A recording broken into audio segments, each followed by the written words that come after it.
Welcome to Left, East to West with me, Nikki Hill. And me, Tom Parkin. And apparently, Nikki, this is the week that the theme of the show is I Told You So. You know what I'm And a talking couple about other here? issues. Yeah, you have been proven very right about the vetting fiasco fiasco might be too harsh, but anyway, with the BC Conservatives Process. a little We'll go bit. with process this early. more neutral. And you talked about that a few weeks ago, that you anticipated it might go a little off the rails because that's what these kind of things do. Yeah. And I got a story as well about, here in Ontario. It was way back when I talked about the Liberal Party's has it out for Nate Erskine-Smith. They're going to try and do him in at this nomination meeting, make sure he can never become the leader of the Ontario Liberals. I was right on that one. So we are the right team. We are. We'll do a little hot tub time machine and go back to when we projected a few weeks ago on different issues and how that's playing out. Yeah. Well, anyway, it's good to be right once in a while. It won't happen every time. No, it won't. But you got to speak up when you did. Okay, so we got some good things to cover today, right? But also you want to do a mention of the big event in Winnipeg. Yeah, it's been a busy week, and so there was a big week for the Canadian Labour Movement, the Canadian Labour Congress Convention in Winnipeg. Yeah. We had Executive Vice President who was reelected, Siobhan Bipon, join us a few weeks ago, talking about the convention. If you want to catch up with that show and what was the focus there for the Labour Movement. Yeah, good interview. But today we have a special guest joining us, Corree Tull, who chairs the BC Watershed Security Coalition, is the Director of Government Relations and Engagement with the BC Freshwater Legacy Initiative and a steering committee member for Working for Watersheds Initiative. So we're going to talk a little bit about water in the sense about what many people don't think about it in, which is trade and economics and jobs. So interesting conversation ahead. But first, we're going to start with This Week Below the Fold, taking a look at a couple of important stories that didn't make national headlines, and maybe where Tom and I in a few weeks get to say we were right on something again. We'll see. Okay, it happens. It happens occasionally. Maybe twice. Let's not jinx it, though.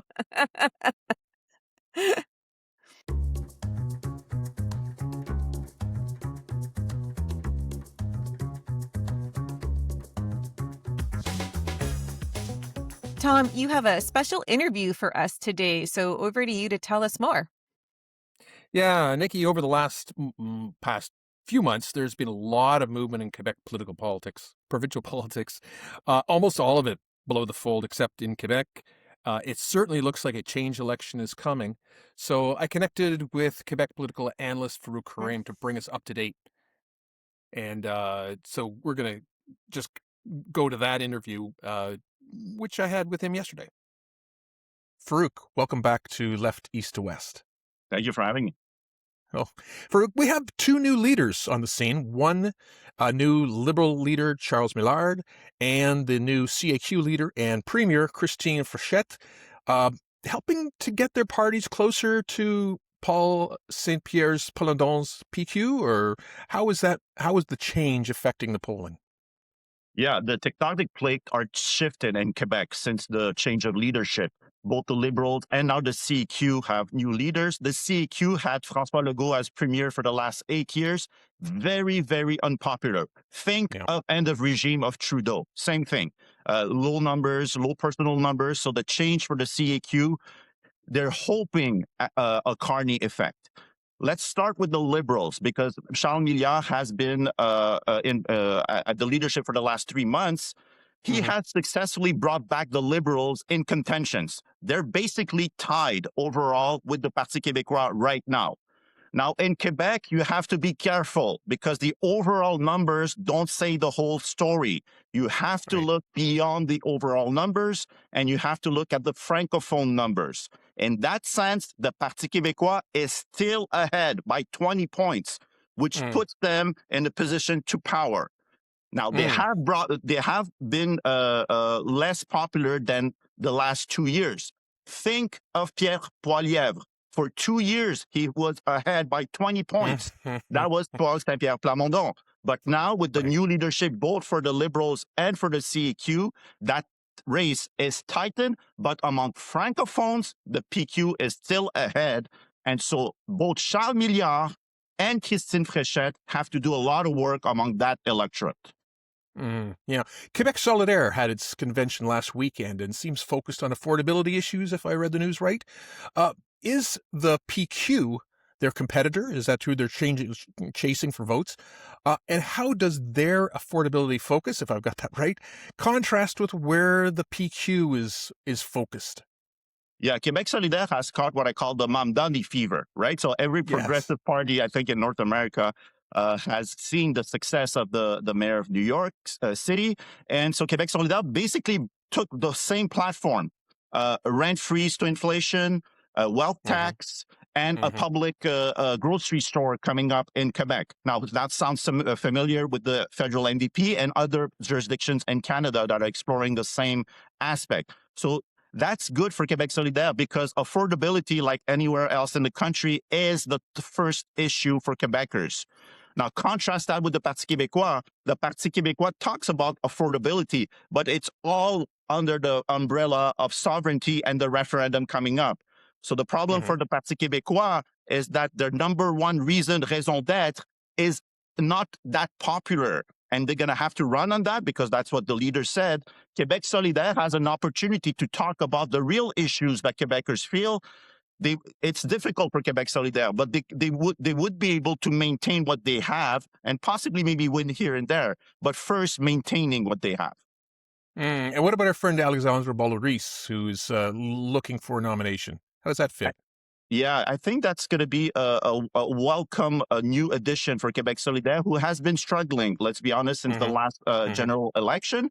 So new voice. Mr. Boulerice is popular in Quebec. He's known, and he's a media savvy, fabulous communicator. And so he brings experience needed to Quebec Solidaire. So I think that's going to be a plus. He's likely going to win his nomination. So he's in a really safe riding. So look for Boulerice to be an MNA next fall.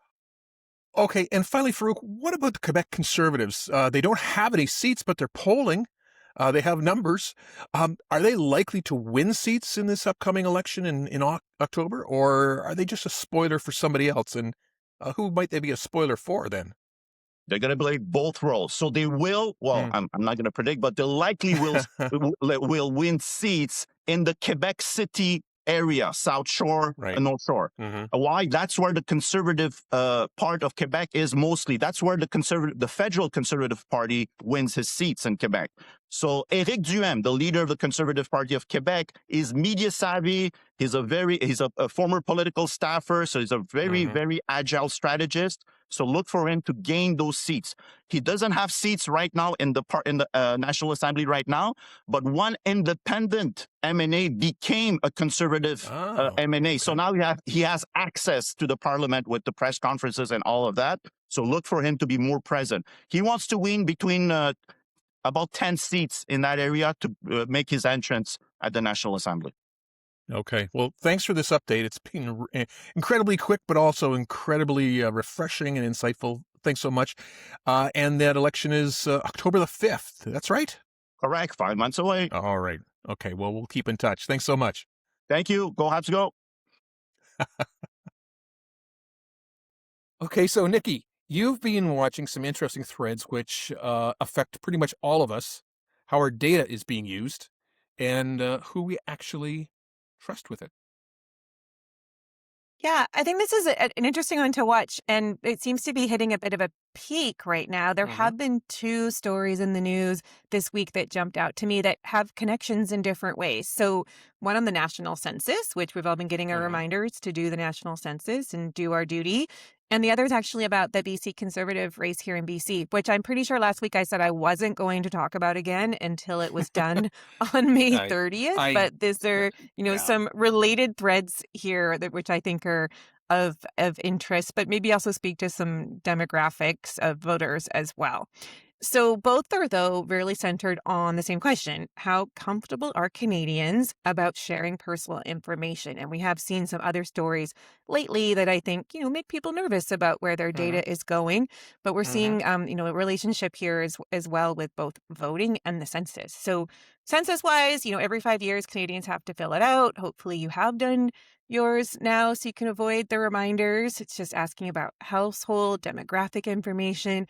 And I think what we also really need to center here is it's about policy decisions that government can make, understanding what's happening in communities, what population changes are happening, Mhm. jobs, and so on, so they can look at policy.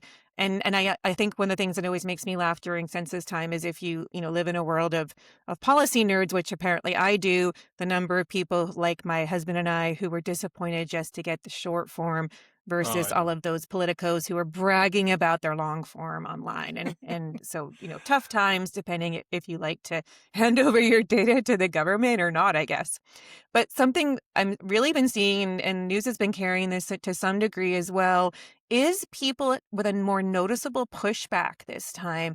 And there have been people who are just refusing to fill out their census, posting online, showing that they're, ripping up their forms, which I do believe there are fines for, writing insults on them meant for Mhm. government, or just sending them back blank. So I think it will be interesting to see at the end of the day if this was a trend, or did have some impact, or if it's just some people, making the news because of their own opinions, or because we have more TikTok videos when people Mhm. do such things.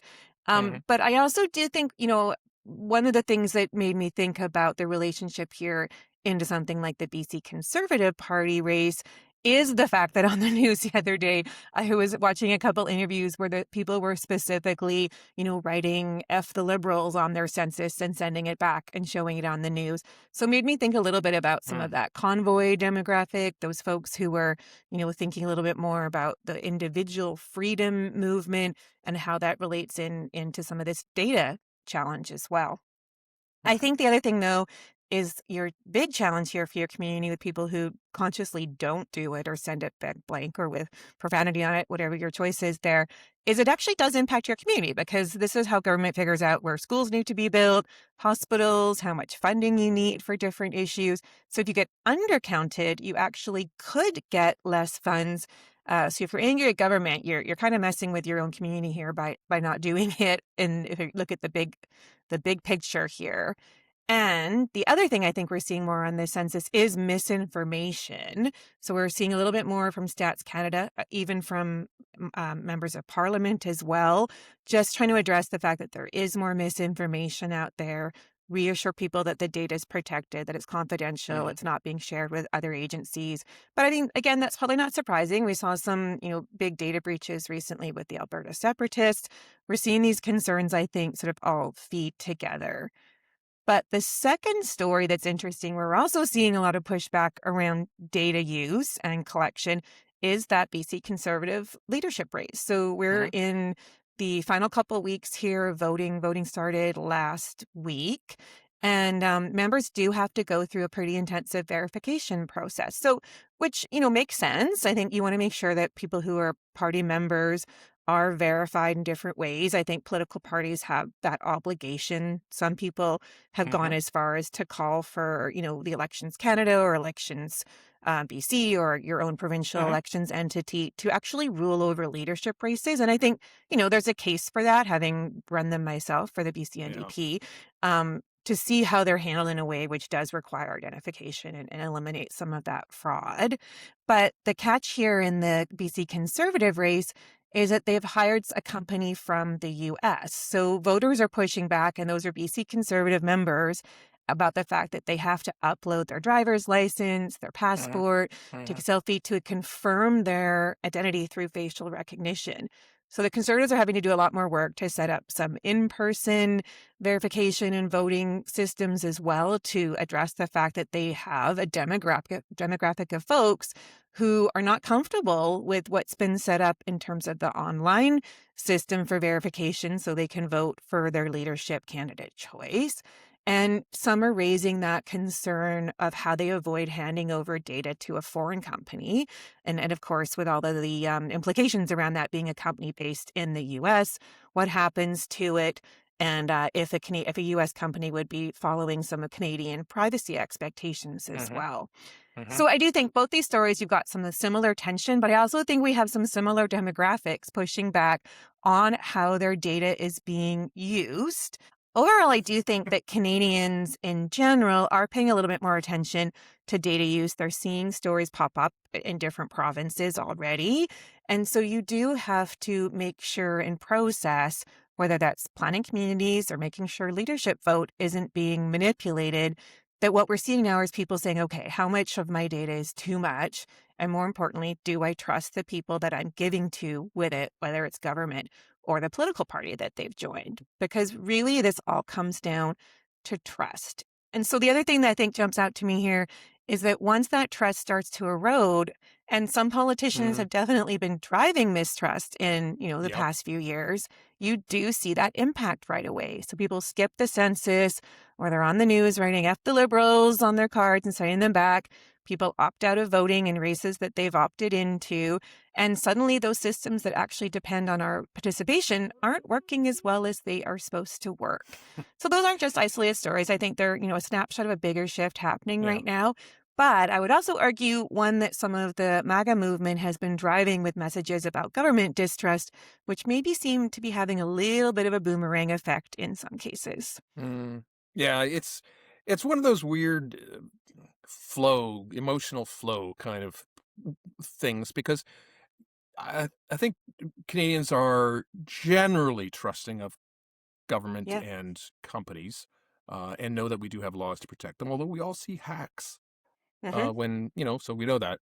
Um, but I think, as you point out, the people who are most suspicious are the kind of mega folks. But then we Yeah. have it's the Alberta mega people who are leaking the data. Yeah. Yeah. So, wait a minute, what's going? It's okay. Like Yeah. they are creating the circumstance of mistrust Totally. that they Yeah. politically thereafter benefit from, which Yeah. is, it seems to me, a lot of the kind of what we're living in right now. Like people on the right and the far right create mistrust on the basis of gender, on the basis of religion, on the Yeah. basis of the anything that they can find a division point about, Yeah. and then they kind of blossom. They grow by surfing on that wave of mistrust that they create. It's Hmm. hard to figure how we turn that one around. I Yeah. guess just to try and remember that, like, we live in a society, and that's the best way, because it Yeah. doesn't work too well if we don't try and work together. And but anyway, it's far away from data. But I think you're raising such an excellent point here about how this kind of works politically.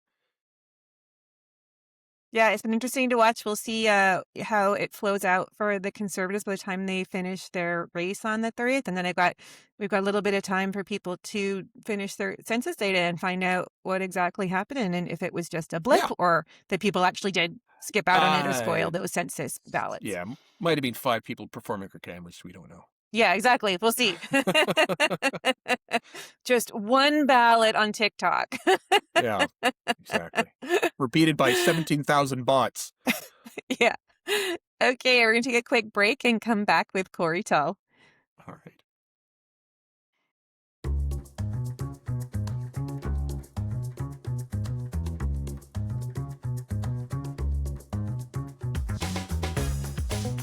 Welcome to Left East to West, Corey. Thank you for joining us.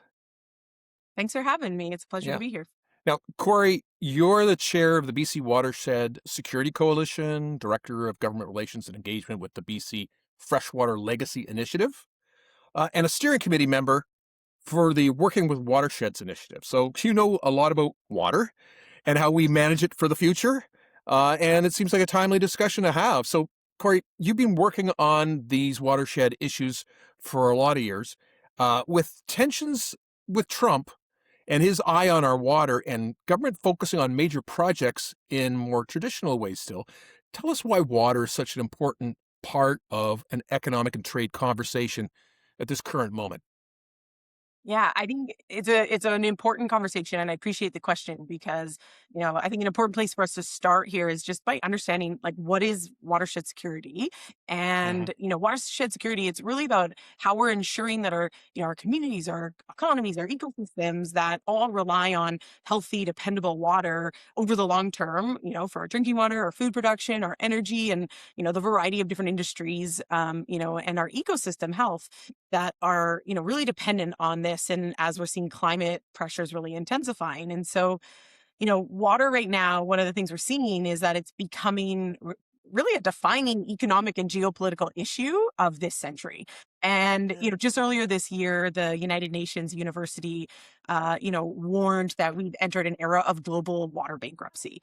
So many regions, are using more water than the natural systems can reliably replenish. So this is just really signaling this shift from some of these shorter term water crises or droughts to some longer term instability within our hydrological systems that our communities and our economies depend on. So here in Canada, we're seeing those signals as well. That's through more droughts, more water insecurity, wildfires, floods, and growing pressures and costs on some of our industries and sectors. And so, we can't really continue to treat water the way that we have as sort of just this environmental add-on. It's directly tied to our economic security, our trade, our health, and our national resilience. And so, in this kind of current political moment, this is becoming really visible. And so when we look at the kind of comments that Trump is making, um, he's sort of talking about the fact that Canada has this very large faucet. And, this kind of is starting to reflect this broader reality that, we're seeing freshwater as this, increasingly strategic global resource. And, the relationships between Canada and the US, we've had water agreements like our Boundary Water Treaty for well over 100 years, the Columbia River Treaty, and these have always really depended on cooperation between our two countries. And we can't take that cooperation for granted. That part of it isn't working out so well these days. Yeah, Yeah. absolutely, right. And so when we look at things like the Columbia, River Treaty and how those negotiations were paused, that's a really good kind of reminder. And so, I think in this moment that we're in, it's where, we have to ensure that Canada is really clear that, our water is not for sale. It should be excluded from broader trade negotiations. And at the same time, we're seeing, as you said, these sort of, traditional, infrastructure projects moving forward. And so, as we're prioritizing those, we have to really start to question, whether watershed security is being built into those decisions and those priorities from the start, because our long-term economic growth is going to depend on secure watersheds and stable water supplies as we go forward.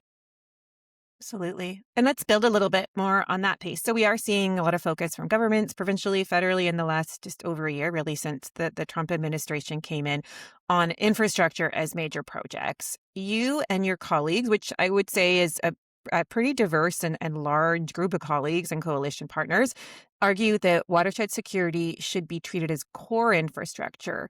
So can you give us a little bit of insight on how underinvestment from governments in watershed security is showing up in terms of, where you started to build there on floods, droughts, wildfires, and emergency costs, but also what sectors are most exposed to watershed failure right now?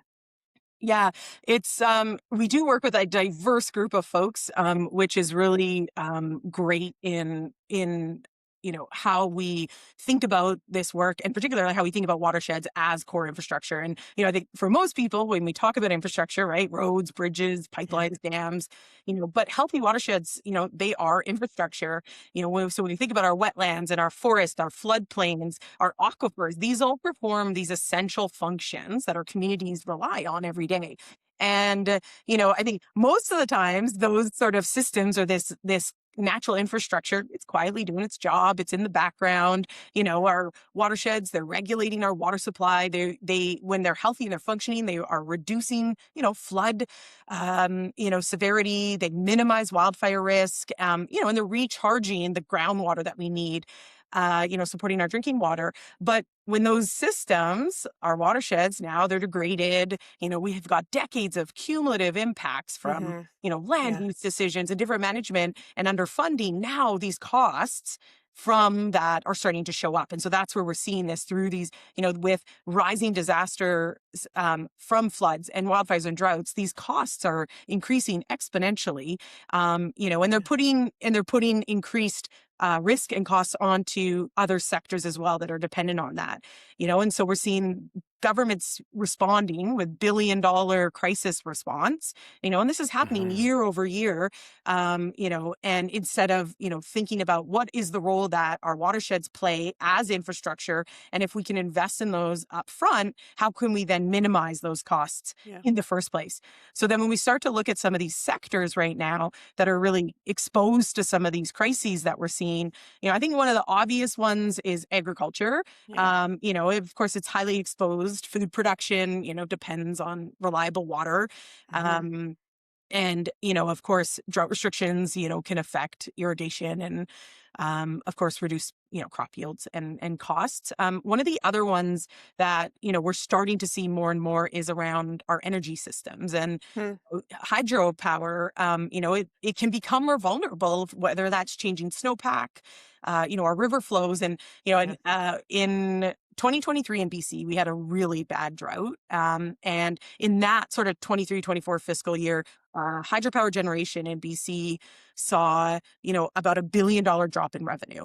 And in that period, BC shifted from being a net exporter of electricity to actually importing power to meet, domestic demand. And so that's something that is a concern as we start to continue to look at more water insecurity. Yeah, we've been talking a lot about jobs and our resources on the show with guests, and I guess we as Canadians we look at how much water we're just naturally blessed with, and we take it for granted that it's always going to be there. We have water treaties in BC. We have them in the Great Lakes. Here in the Great Lakes area, we see lake levels change. Certainly, Winnipeg deals with flooding from the Red River, which has its headwaters in the United States. That's a very expensive thing. So we have all these impacts about management of watersheds, I guess, that are affect us all the time. Just take us through a little bit more of this idea. You talked about obviously agriculture and our capability to produce hydroelectric power. What other kind of infrastructure is affected? What other kinds of jobs and industries are affected by this? But also, how do we get to a place where we're looking at water as being a sustainable resource, something that we need to manage on an ongoing basis to make sure it's there for us in the future for these jobs? Yeah, I think, when we think about our watersheds as core infrastructure, right? One of the things is how are we managing them sustainably?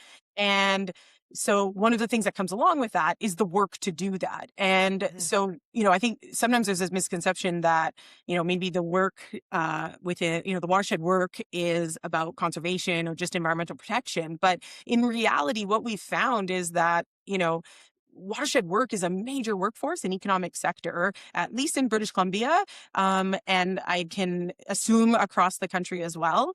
And, and I think one of the things that we're finding that's so interesting about this is just how diverse it is, and including really a huge range of sort of skilled jobs. And so, the watershed workforce is, everyone from heavy equipment operators that are, restoring wetlands, moving large woody debris to create, fish habitat.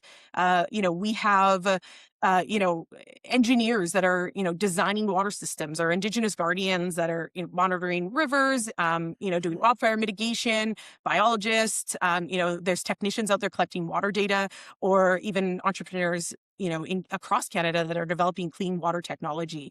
And so these are, these are skilled family supporting jobs that exist in communities that are rural, they're urban, and so I think, one of the things that really surprised us in the work that we did through the through Working for Watersheds initiative was just how large this sector is.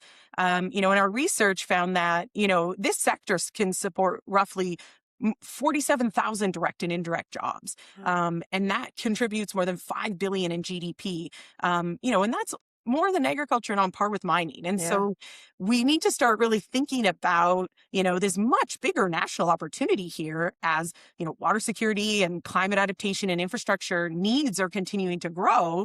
We've got this workforce that is kind of sitting right in this sort of like intersection of the economic development priorities, the infrastructure needs, and this climate resilience that we, have to reckon with. And so, if we can actually start to think about this workforce and prioritize it and invest in sort of creating these local employment opportunities, we get massive return and look like local knock-on effects within economies. But then we also are reducing those long-term costs that our governments are coming up against, and ultimately those costs come back to Canadians. Yeah, that's really helpful. And I think, building on that too, we look at the federal government and where they're trying to go as well on policy. And I think where Canadians want to be is in that Buy Canadian strategy. We saw it in the federal budget, but in the same budget, we didn't see watersheds. And so can you build a little bit on how the Buy Canadian strategy actually depends on healthy watersheds, but also a little bit of thinking here on where we're looking at, and, I would say we're recording on Friday. So we know that Carney and Alberta have big agreements coming out as well today. But as we look at some of faster approvals on projects that are water intensive, what happens when some of that development might be outpacing water monitoring and oversight as well with industry? Yeah.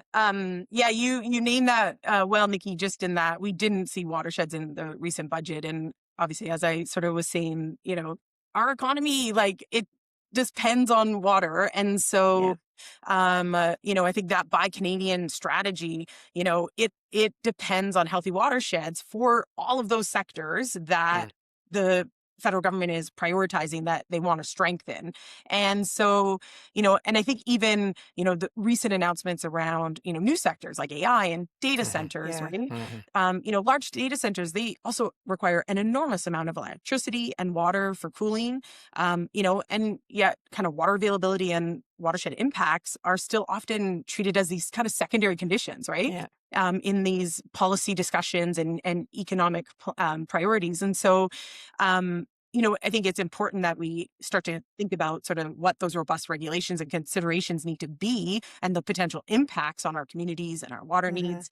But, I think as we start to think about sort of the long-term economic resilience and economic sovereignty of like where we need to go as a country, we have to consider how watershed security, is built into those strategies from the start and not considered as sort of these afterthoughts.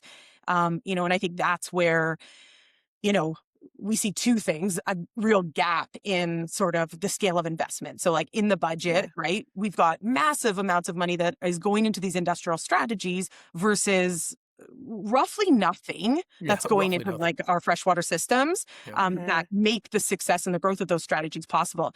So then when we start to think about, okay, we're fast tracking approvals, and we don't have the water monitoring, we don't have the data, and we don't have the oversight. This creates real risk for communities and for our health, and our ecosystems. And so, when our watersheds are already strained, they're already under pressure, we, aren't investing in that kind of management and data to make good decisions, then, this is where sort of that oversight and monitoring becomes a real concern. And, it makes me think of in BC, Mount Polley more than a decade ago. And, Explain that one. Explain that one. What's Mount Polley for us non-BCers? Great. Good question. So in in BC, we saw with Mount Polley really where Mount Polley is a mine that has like large sort of tailing ponds, and arguably the safeguards sort of fell behind in the development and expansion around some of that project, and it resulted in a collapse of their pond. And so, So the tailing pond went into the impacts, watershed. Yeah. And so the Nice. impacts of that, of that disaster on the local economy, on the environment, on the like cultural significance of many regions there, for the Hmm. First Nations, fisheries, as well as just broader community costs. The communities are still dealing with this more than a Yeah. decade later, right? And so, Hmm. I think I want to acknowledge that, I don't think the solution is that we stop development by any means. It's about making sure that we have the strategies in place Yeah. so that that economic growth is matched by investments in, our watersheds, in the science, in the monitoring, and, Indigenous stewardship, and that long-term governance, so that our communities can meet these current moments, Yeah. our country can meet this moment without undermining the systems that ultimately are going to sustain our collective health and prosperity for our future. Mm. Mm. Yeah, and Yeah, that I mean, really strikes me watching because we had the data centers announced in Vancouver, and it's interesting to watch sort of that, because the drivers are around building the economy and attracting business. But it is interesting to see the real rapid response from people in Vancouver about that water usage, and so it is like you're seeing that top of mind for the public. It happened so fast, I think, that Yeah. you can see where people are thinking about these issues as they also look at things yeah, like yeah. large new industries being built in. Well, Yeah. I think people are And it's pretty an interesting sensitive. time. Yeah, pretty sensitive Sorry. I mean, they're aware of what the AI centers' water consumption requirements are. So it's not a shocker that people are like, well, what's this mean on that? And Mr. Carney doesn't seem to have an answer. Yeah, it absolutely. And I think, yeah, they're good questions that, people in Vancouver, but people across Canada need to be asking. And, I think the one in Vancouver is, it's timely in the sense that, Metro Vancouver just came into stage 2 water restrictions, Yeah. completely bypassed stage 1 water restrictions. This is the first time that that's ever happened. And so, it continues to beg that question where, we can't just continue to say that, individuals are the only people that are responsible for Hmm. conserving, when Yeah. we're not actually looking at who our largest water users are and what responsibility and accountability do they have to ensuring not only the conservation and the use of that water, but also how they're supporting the effective management of that Hmm. water, into the future as well. Yeah. Yeah, we've in this country we've gone through struggles around other resources like forestry, where forestry industry at one time was very much resistant to the idea of sustainable forestry, and yeah, well, actually, it was your government, mostly Nikki, the BC NDP, that forced the issue of like sustainable forestry practices is long-term jobs.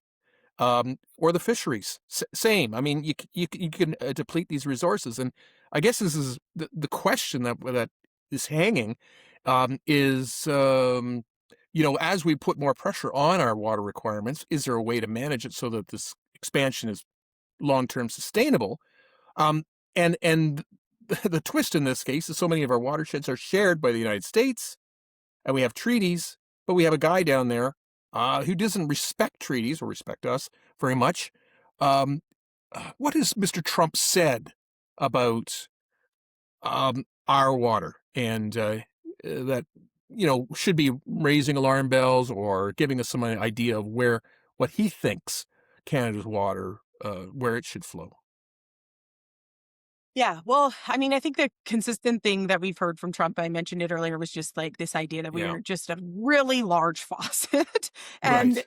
and it's troubling because, it's sort of framing our Canada's freshwater as this strategic resource, at the same time that we are seeing this water scarcity really intensifying. Hmm. And, but I think that where it requires us to pay attention to the kind of comments, that the American administration is making, is really around this, as they continue to push a very, American first approach on energy and natural resources, we have to really think about how that further accelerates climate instability, which Hmm. Yeah. then Hmm. ultimately worsens our droughts, our floods, wildfires and water scarcity. So, and that increases then, pressure and competition over our water supply. And so, and then, and we're seeing this as we were even just talking about, the Buy Canadian strategy and whatnot, is that now sort of those geopolitical pressures, we're seeing that in our domestic priorities and policies, and how, as we prioritize that, acceleration on some major projects and, where is that oversight, right? And making sure that we've got those safeguards in place. I think that, I think this is where we have to consider, like, the fact that our water security is so intricately tied to our economic security and our sovereignty is that we have to be able to demonstrate in Canada that we do care about our water and that we do prioritize it and we do value it, because that is how we make ourselves stronger as a country and more resilient as a country.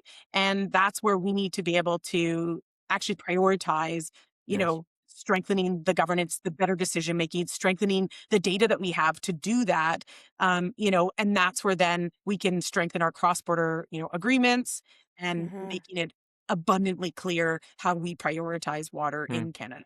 A little more national water consciousness in a way, just it's interesting. Yeah. Yeah. Let's take a moment to be a little bit more aspirational. So what would you say success looks like in 10 years if Canada did start treating watershed security as an essential infrastructure, rather than the conservation or environmental expense that you often see in your work? Yeah. Thank you for asking this question, because I think it's an important question, and it's so easy for us to get pulled into the crisis and risk, and there's so much to be hopeful about. I think this is what drives a lot of us to this work. But so first, success really, it starts with a shift in how our governments see watershed security.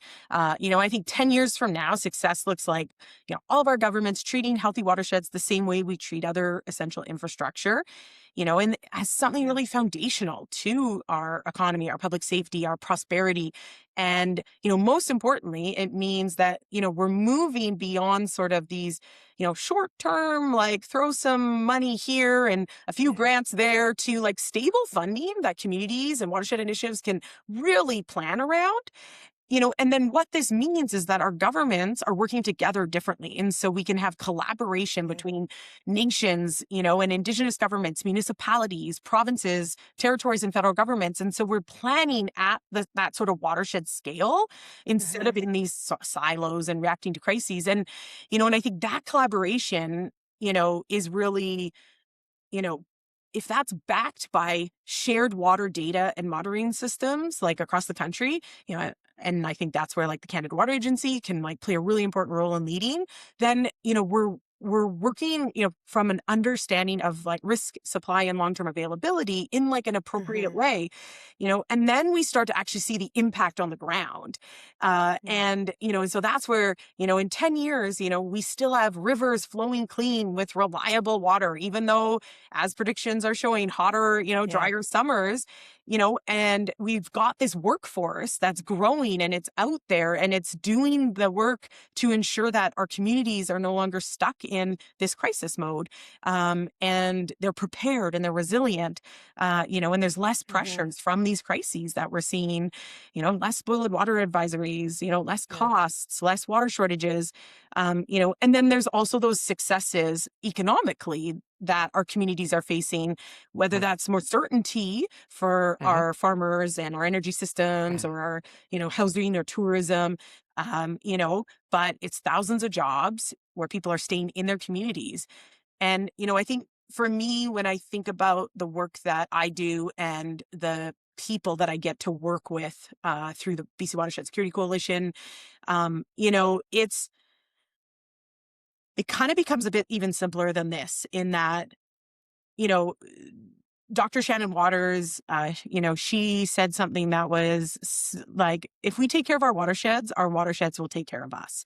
And for me, like, success is just that. Like, how do we make sure that kids growing up today, my kids included, kids for future generations, that they can really, like, they can still swim in our rivers, they can continue to learn from the land, and they can inherit watersheds that are, they're healthy enough to continue to take care of them too. Yeah, I love that. You were talking about the the idea that if different levels of government can get their act together, it can be, we can achieve a lot. But, just actually, educate me a little bit here, because it seems, if you look at our Constitution, am I right in saying that lakes and rivers generally would be a responsibility of the province primarily? I think the Great Lakes are different. They are federal. Certainly, the Coast Guard, the Canadian Coast Guard, is in the Great Lakes. It's different, but so we've got different governments responsible for a river that runs to the lake, than the one that's responsible for the lake. And then we have international, and then we have water conservation agencies, which are often at a different level. And then we've got municipalities that are drawing water for our water service. So just to try and break this out, like where's the tip of the spear, I guess, is what I'm asking. If there's a level of government that can say, you know what, we're going to take this seriously because we need water into the future to maintain our way of life, to keep doing the jobs that we do, to keep being able to have water when we want it. Which one of those levels of government is best positioned to really drive the change and get others on board? Yeah. So I don't think it's just one level of government. I think it really does have to be a shared Right. responsibility. And a big part of that is because, our water and our watersheds, like, they don't follow sort of these traditional political boundaries, right?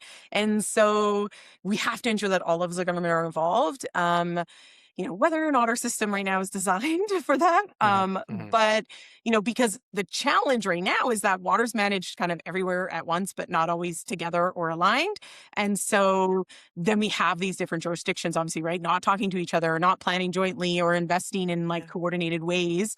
And so, I think, as these challenges that we're seeing are growing,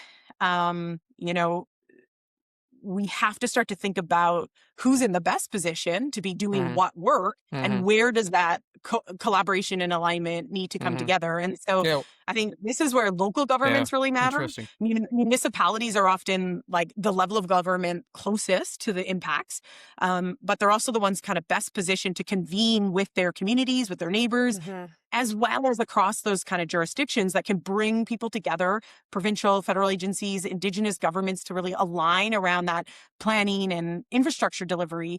And so, I think in many ways that's where at the local level, policy kind of becomes real. And it's also where these decisions that are being made, they either build resilience or they don't. And I'm including sort of watersheds as part of like those infrastructure decisions, right? And so, and so I think I don't think we can choose one level of government over another, but I think we need to start to think about how our system, ensures that all levels of government are actually working together with clear coordination, shared data, and aligned investments, so that we move out of these silos and we can actually start building that resilience at that watershed scale.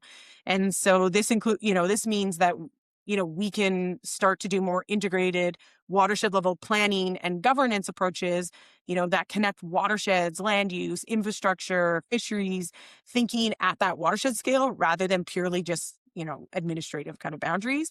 And I think ultimately this will unlock better, priority setting, build that local trust and relationships, but we get more efficient investments in the work that needs to happen, and then better long-term outcomes and resilience from that when our jurisdictions can work together around watersheds.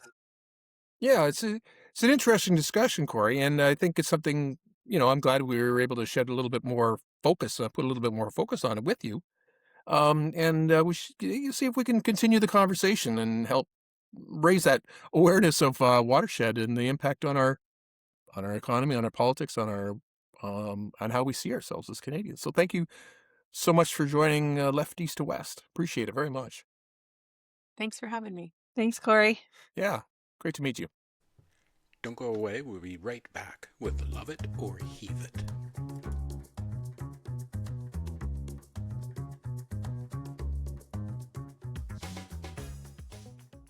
Before we wrap today's show, we've come to the part that we call Love It or Heave It, which is about something that you love and want to keep normally, or that you want to heave and forever forget. But this week, I actually think we're both going back into where we were right just for the Right. fun of it.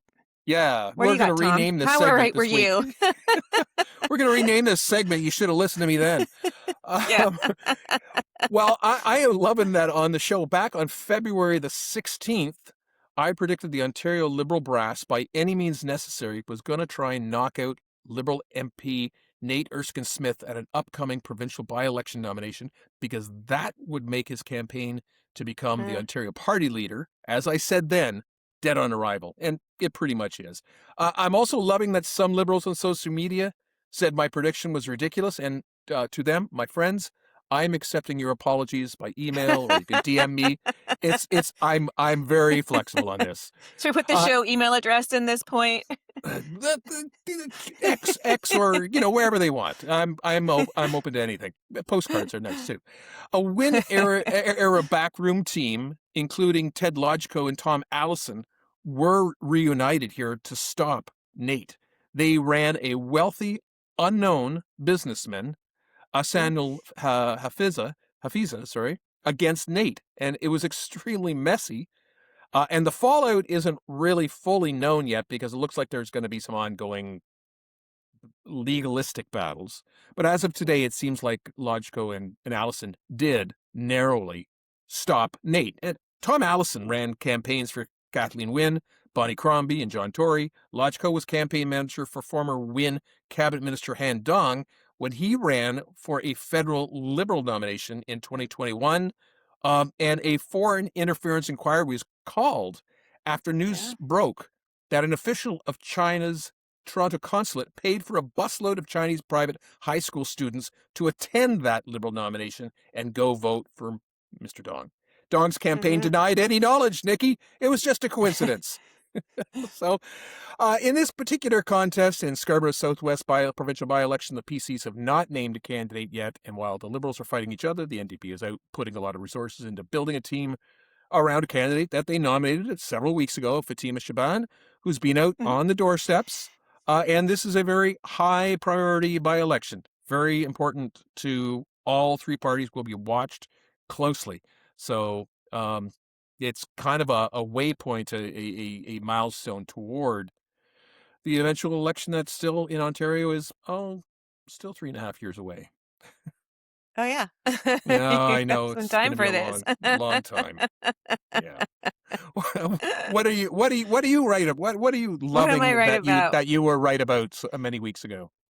Yeah, I mean, I don't know how right I am yet. I just think I am on a Okay. trajectory to be very right here. A So, right and trajectory. again, I Yeah. was not going to go back in the BC Conservative leadership race, and full respect over as a former party staffer. I always had that empathy for folks in different political parties, no matter what stripes, as they're trying to navigate some of these big systems. But, and we've got a couple weeks to go here, but there was something that keeps showing up here in BC that does build into where I get to be right as, political science geek and party administration geek about party functions. So a couple of shows back, I talked about how unusual it was that the BC Conservative Party had released the membership numbers Yes, for you their did. leadership race like a day after it closed off. So that would have been, about a month ago, back in April, when they ended that sign-up period. And so they put out a lot of social media, press releases saying they had the biggest membership in the province, really boasting about 42,000 members, which, all credit, 42,000 members is impressive Yeah. for a provincial political party. If And true. they went out there, if true. So if True. impressive, if true is our caveat here. Yeah, so that should be actually the title of this episode. Impressive if true. Yeah. We'll get full kudos if it's true. Yes, we are Okay. fair people on this podcast. Well, But what was curiosity to me, and what I talked about a couple shows ago, was the fact, having gone through leadership races myself on the party executive side, is that there's still that vetting process. They're still going through candidate complaints as they look through the lists and see any discrepancies. They challenge different members. Folks have to, show identification in different points depending on what the systems. And, we talked about early in the show, the Conservatives have set up some solid systems around identification and so on. But that just carry over into some of the vetting. So we've been seeing a fair bit of social media about people getting vetted out, not having their membership approved. Vancouver Sun legislative reporter Alec Lazenby ran a story this week saying that according to someone affiliated with one of the leadership campaigns, so, we're still in the hearsay part of being right over here, but only if we go back to 42,000 members being, boasted about as after that cutoff, that only 11,000 had been vetted so far. And we are into voting here. That started on May 9th. So that lines up as well with what BC radio talk show host and former MLA Jazz Johal's also been posting about how low the vetting numbers are, specifically in the South Asian community, which is a pretty significant voting block and population you want to bring in on a leadership race for sure. So hard to imagine if you've got, if it's true that there's 11,000 or so folks vetted, how you actually do hit 42,000 real members, given that the vote's underway and these verifications are going on. So I'll be fascinated to see what those numbers come out as at the end in the wash, and if they actually release them. And these are massive processes. It certainly takes a lot of work and a lot of staff time to pull off the leadership race, and even to vet 42,000 members, like that in itself is a heavy lift on the staffing and planning side. But I also just think this is a case of don't count those membership numbers before they're vetted, or I get to enjoy being right. Yeah. So if only 11,000 have been, vetted in, do we know how many have been vetted out? Like, I've been disqualified. We're just getting we're just getting most multiple media reports of different leadership camps talking to the media, and it's all sort of coming in the zone of low amounts actually getting through there. And people are posting their emails saying that they get from the party saying that their membership's not being counted. So we are seeing it to rise up a fair bit here. But I think the trick here is they did start voting already, and we're a week into voting over now. And it closes on the 30th. So you got to go pretty quick here to make sure people are happy with the process. So will they even be finished vetting when they're supposed to announce the result? Tough to say. Yeah. Godspeed to the conservative staffers. That could be a little embarrassing. And I wouldn't like that at all if that happened, if they were embarrassed. I know you wouldn't either, because you're a fair-minded person. Wishes and that. I appreciate that. No. Yeah. Okay, and we're going to be right about that, I'm sure. I guess that's what we got for the week, right? But we got another show next week, and we have, who do we have on deck, Nikki? We have Jennifer Howard coming on next week. Woman of multi-hats and lots of experience. Yes. Former minister in Manitoba. Former minister, yeah. Former chief of staff for the NDP leader, Jagmeet Singh. Yeah. So there's a lot there to talk about. There's a lot be a there to great talk about. And I saw some interesting social media posts. I know you saw them too, because I saw your comments about some of her experiences as a staffer on the Hill, which were sometimes not so great. Yeah. Maybe we should touch on that. The dark Maybe. side. Yeah. At least one question. In fairness, it's like just sway people from staffer life. Well, or but we've also seen some concerted efforts from time to time to try and fix it, and maybe totally. we can be part of that. Okay. Yeah. All right, Nikki, have a great week. We'll be back All then. right. All right. You too. Take care. Yep. Bye. Thanks for joining Left, East to West with hosts Nikki Hill and Tom Parkin. We'd love to hear your comments, ratings, follows, and shares. It helps people find us. To become a Left, East to West community member and to help us reach even more Canadians, subscribe using the link in the show notes. You can watch us on YouTube or listen wherever you get your favorite podcasts. Just search for Left, East to West and subscribe. I'm Doug Hamilton signing off for Left, East to West. We'll see you next week.